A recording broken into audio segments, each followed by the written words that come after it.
আমাদের পিতৃপুরুষ নিয়ে আমাদের সন্দেহ নাই, আমরা প্রত্যেকে নবীর সন্তান, আমাদের প্রত্যেকের গায়ে নবীর রক্ত প্রবাহিত। আর সুসন্তান তো সে বাপের মিশনকে যে নিজের জীবনের মিশনে পরিণত করে। প্রত্যেকে যেহেতু নবীর সন্তান, সুতরাং নবীদের পথ ছিল যেটা, আমাদের পথ হবে সেটা। নবীদের লড়াই ছিল যার বিরুদ্ধে, আমাদের লড়াই হবে তার বিরুদ্ধে। আল্লাহর নবীরা নিজেদের জান কোরবান করেছেন যে আদর্শের জন্য, আমরা প্রত্যেকে আমাদের জান কোরবান করব একই আদর্শের জন্য। দুনিয়ার মধ্যে আব্বা আদম আলাইহিস সালাম এবং আম্মা হাওয়া আলাইহিস সালাম তারাই যদি প্রথম মানুষ হন, তারা কি মুসলিম ছিলেন না কাফের ছিলেন? নবী যেহেতু ছিলেন, সুতরাং তো আর এখানে ইখতিলাফের, দ্বিমতের, ভিন্ন মতের কোনো অবকাশই নাই যে তারা ভিন্ন কোনো ধর্মের লোক ছিলেন। নিঃসন্দেহে মুসলিম ছিলেন, নিঃসন্দেহে মুমিন ছিলেন, নিঃসন্দেহে এক আল্লাহ বিশ্বাসী ছিলেন। এ ব্যাপারে কারো দ্বিমত আছে? আরে কারো দ্বিমত আছে? তাহলে কি বোঝা গেল যে এক সময় পৃথিবীর বুকে ধর্ম ছিল একটা, এক সময় পৃথিবীর মধ্যে জাতি ছিল সিরেফ একটা, সেই ধর্মের নাম ইসলাম ধর্ম, সেই জাতির নাম মুসলিম জাতি। বলবেন হুজুর এত আগে আবার ইসলাম পেলেন কোথায়? হ্যাঁ, সব নবীর ধর্মের নাম ইসলাম, মাথায় গেঁথে রাখেন। সব নবীর ধর্মের নাম ইসলাম। পৃথিবীর বুকে কোন নবী ইসলাম ছাড়া ভিন্ন কোন ধর্ম আনেনি নাই। বলবেন দলিল কি? কত দলিল লাগবে? খুলেন কোরআন। ইন্না দ্বীনা ইনদাল্লাহিল ইসলাম, নিশ্চয়ই আল্লাহর নিকট একমাত্র গ্রহণযোগ্য দ্বীনের নাম ইসলাম। কোন যুগে? আল্লাহ আলাদা আলাদা করেন নাই, আল্লাহ ব্যাপক রেখেছেন। আল্লাহ কোরআনে বলছেন ইব্রাহিম নবী, ইয়াকুব নবী ওয়াফাতের আগে তাদের সন্তানদেরকে উপদেশ দিয়েছেন। কি উপদেশ?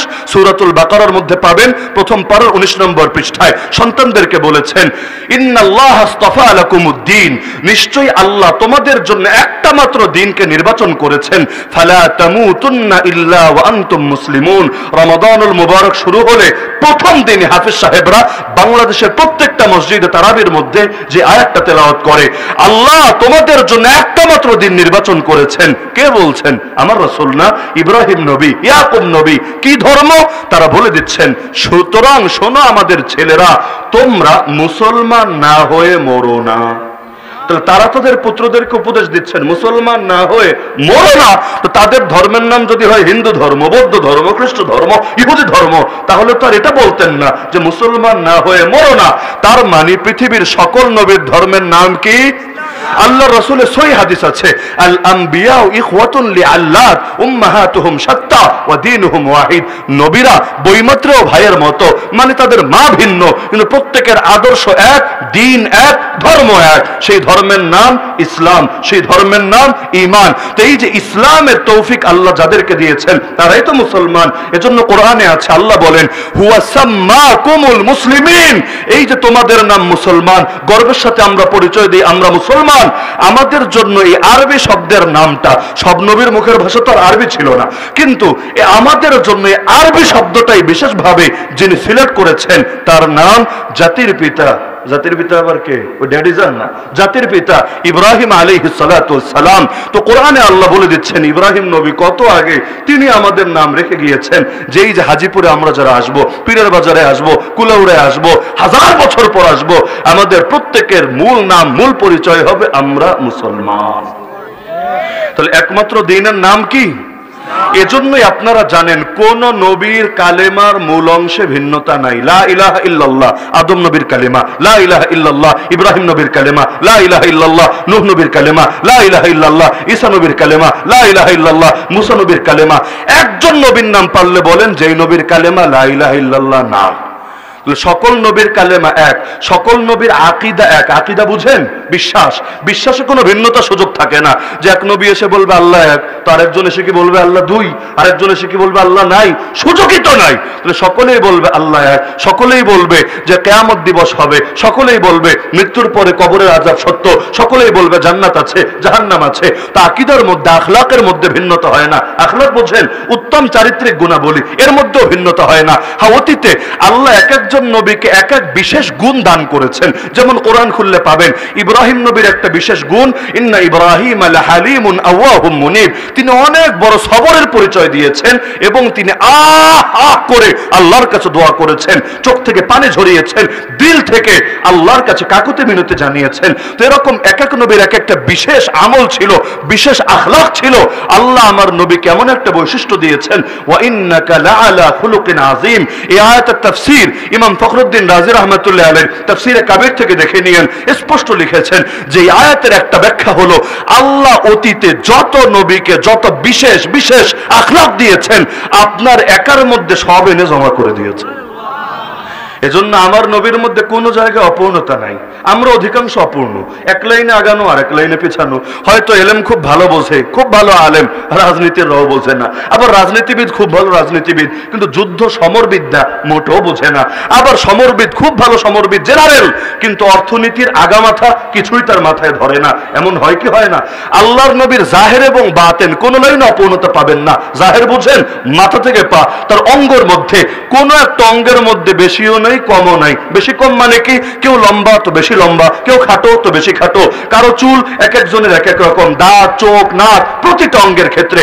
আল্লাহর নবীকে নিয়ে আপনারা হাদিসের কিতাব পড়েন, নবীর চোখ পড়েন, নবীর কান, নবীর মাথা, নবীর হাত, নবীর দাঁত, নবীর চলা, নবীর ওঠা, নবীর বসা, দেখবেন সবগুলোর মধ্যে এতটাই পরিপূর্ণতা, কোন জায়গায় কোনো ত্রুটির কোনো লেশ মাত্র নাই। এজন্য হাসান বিন সাহাবেদ রাদিয়াল্লাহু আনহু নবীর সামনে দাঁড়িয়ে আল্লাহ নবীকে বলেছেন, নবীর সামনে দাঁড়িয়ে কেউ যখন কোনো কথা বলে আল্লাহ নবী যদি সেটার প্রতিবাদ না করে সেটাও হাদিস হয়ে যায়, সেটাও নবীর সমর্থন বলে বিবেচিত হয়, সেটাও শরীয়তের দলিল হয়। কারণ নবীর সামনে ভুলভাল বলা হবে, আল্লাহ নবী দেখবেন, শুনবেন, জানবেন, তারপরও প্রতিবাদ করবেন না, এটা জিন্দেগিতেও সম্ভব না।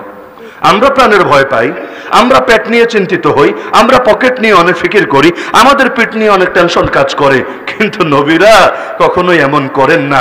তারা যেটা হক কখনোই তারা সেটা আড়াল করেন না। কিসের মক্কি যুগ আর মাদানী যুগ? মাদানী যুগে জিহাদ করেছেন, বাতিলকে মাইর দিয়েছেন, আর মক্কি যুগে নিজে মাজলুম হয়েছেন, রক্ত ঝরিয়েছেন, কিন্তু দেখবেন সুরের মধ্যে পরিবর্তন আসে নাই। মক্কায়ও যেই গতিতে হকের কথা বলেছেন, মদিনাও একই গতিতে হকের কথা বলেছেন। মক্কায় মাজলুম ছিলেন, দুর্বল ছিলেন, তাই বলে হকের কথা আড়াল করেন নাই। প্রকৃত নবীর ওয়ারিসরা এমনই হয়। আরে ফ্যাসিস্ট ক্ষমতায় তাতে কি, স্বৈরাচার ক্ষমতায় তাতে কি, বেদাতের ইন্ধন যোগায় ওদের সাথে তাতে কি, আরে ক্ষমতায় যখন থাকে তখন যেই সুরে কথা বলে, ক্ষমতার গতি যখন ছাড়ে তখন একই সুরে কথা বলে। আল্লাহ ওয়ালা যারা, হকপন্থী যারা, তাদের সুর চেঞ্জ করা লাগে না বছরে বছরে। সুর চেঞ্জ করা লাগে মুনাফিকদের। দুদিন আগে তেল মালিশ করতে করতে তেলের দাম বাড়িয়ে ফেলেছে কি নাই এমন? নাই এমন? মোনাজাত শুরু করলে হলো মাশাআল্লাহ, গরিব দুঃখীর জন্য মোনাজাতে কোনো ভাগই নাই। নেতা খেতা আরো যা আছে তেল দিতে দিতে দিতে দিতে অক্টেনের দাম 135 টাকায় নিয়ে পৌঁছে ছেড়েছে। কারণ তেল তো এদিকে মালিশ হয়ে শেষ হয়ে যাচ্ছে। এখন ক্ষমতা চেঞ্জ হতে দেরি, সুর চেঞ্জ হতে দেরি না। এখন এক একজন এমন মর্দে মুজাহিদ হয়ে সামনে এসেছে, মনে হয় খালেদ বিন ওয়ালিদ যেন আবারও দুনিয়াতে নাজিল হয়েছে, মোহাম্মদ বিন কাসেম আবারও মনে হয় এই বাংলার জমিনে, হিন্দুস্তানের জমিনে তাশরিফ এনেছে। কিরে ভাই, ইমানের এত স্লোগান, এত বুলেট ছিল কোথায়? আগের হালত আর পরের হালতে পরিবর্তন কেন? গিরগিটি রং পাল্টায়, মুমিন রং পাল্টায় না। মুমিনের রং একই থাকে। মুমিনের কল্লা কাটা যেতে পারে, মুমিনের কল্লা নত হতে পারে না বাতিলের সামনে। তো দুনিয়াতে দিন হলো একটা, সেই দিনের মূল কালেমা, মূল আকীদা, মূল আখলাক সবই তো এক। এগুলোর মধ্যে কখনোই কোনো ভিন্নতা কাজ করে না।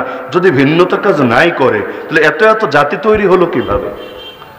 Job simple. আল্লাহ কোরআনে বলেছেন কানান নাস উম্মাতান ওয়াহিদা, মানুষ ছিল এক জাতি, দুই জাতি না, এক জাতি।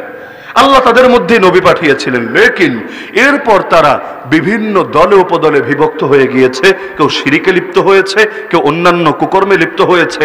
আমি এক বাক্যে বলছি আপনাদেরকে, কারো যদি দ্বিমত থাকে আমার পুরো বয়ান শেষ হওয়ার আগে লিখিত চিরকুটে আমার কাছে আপনার যুক্তি দলিল পাঠাতে পারেন, আমি জবাব দিয়ে যাব, জবাব না দিয়ে যাব না ইনশাআল্লাহ। আমি শতভাগ দৃঢ়তার সাথে দাবি করছি, আমি শতভাগ দৃঢ়তার সাথে দাবি করছি, 100% কনফিডেন্স নিয়ে বলছি, পৃথিবীর বুকে অতীতের ধর্মগুলো বিকৃত হয়েছে বেদাতের কারণে। কেন? কারণ কোরআন সাক্ষী, হাদিস সাক্ষী, ইতিহাস সাক্ষী, সকল নবী দাওয়াত এনেছেন একই দাওয়াত, একই কালেমার দাওয়াত, একই আকীদার দাওয়াত, একই আখলাকের দাওয়াত। তাহলে নবীদের নামে পরবর্তীতে ভিন্ন ভাষণ তৈরি হলো কিভাবে? আচ্ছা, আজকের ইহুদিরা বলে নবী মুসা আমাদের নবী, ভালো কথা, বুঝলাম, আমার নবীরে মানো না, লেকিন নবী মুসারে যদি মানো তাও তো মানার কথা। আল্লাহ এক, তার সঙ্গে কোনো শিরিকের সুযোগ নাই, কারণ এগুলো সব নবীর মধ্যে এক ছিল। কোরআন বলছে কুল ইয়া আহলাল কিতাব, হে মুহাম্মদ সাল্লাল্লাহু আলাইহি ওয়াসাল্লাম আপনি দাওয়াত দেন বলেন, হে আহলে কিতাবরা, হে তাওরাতের ধারক বাহকরা, জবুরের ধারক বাহকরা, ইনজিলের ধারক বাহকরা, তাআলাও, তোমরা সবাই চলে আসো ইলা কালিমাতিন সাওয়াইন বাইনানা ওয়া বাইনাকুম। আরে আমারে না মানলে না, কিন্তু যেই কালেমার মধ্যে তোমাদের মধ্যে আর আমাদের মধ্যে কোনো পার্থক্য নাই, অন্তত ওই লাইনে তোমরা একমত হও। কি সেটা? আল্লাহ নাবুদা ইল্লাল্লাহ, এক আল্লাহ ছাড়া দ্বিতীয় কারো ইবাদত চলবে না। ওয়ালা নুশরিকা বিহি শাইআ, তার সঙ্গে কোনো কিছু শরীক করব না। ওয়ালা ইয়াত্তাখিযা বা'দুনা বা'দান আরবাবাম মিন দুনিল্লাহ, আল্লাহকে বাদ দিয়ে কেউ কাউকে রব বানিয়ে নেব না। এটা তোমরাও যা বলো আমরাও তা বলি। তাহলে আসো অন্তত এই লাইনে একমত হই। তো তাওহীদের লাইনে একমত হওয়া দরকার ছিল না কি ছিল না? তাহলে যদি দরকার থাকে, আজকে যারা নিজেদেরকে ইহুদি বলে ওরা শিরিকে লিপ্ত কোন যুক্তিতে? আজকে যারা নিজেদেরকে খ্রিস্টান বলে ওরা শিরিকে লিপ্ত কোন যুক্তিতে? যেখানে ধর্মের মূল কথাই আল্লাহ এক, অথচ খ্রিস্টানরা বলে আল্লাহ তিন। কি বলে না? বলে না? কোরআনে আল্লাহ নিজে জানিয়েছেন। ওরা বলে ক্বালু ইন্নাল্লাহা সালিসু সালাসা, আল্লাহ হলেন তিনজনের একজন। মানে কি? মানে ওই আওয়ামী লীগ সরকারের মতো, বিএনপি সরকারের মতো, অমুক তমুক সরকারের মতো। মানে কি? সরকার কিন্তু এক ব্যক্তি না। সরকার কি এক ব্যক্তি? একটা সরকারের মধ্যে অনেকজন ব্যক্তি আছে, তারা আল্লাহরে সরকার বানিয়ে ফেলেছে।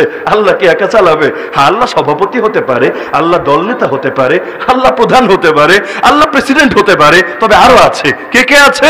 আর দুইজন আছে। একজনের নাম যিশু খ্রিস্ট বা ঈসা আলাইহিস সালাম, আর আরেকজনের নাম জিবরিল আমিন, রুহুল কুদস, হোলি স্পিরিট, পবিত্র আত্মা। তো এই দুইজন, তারাও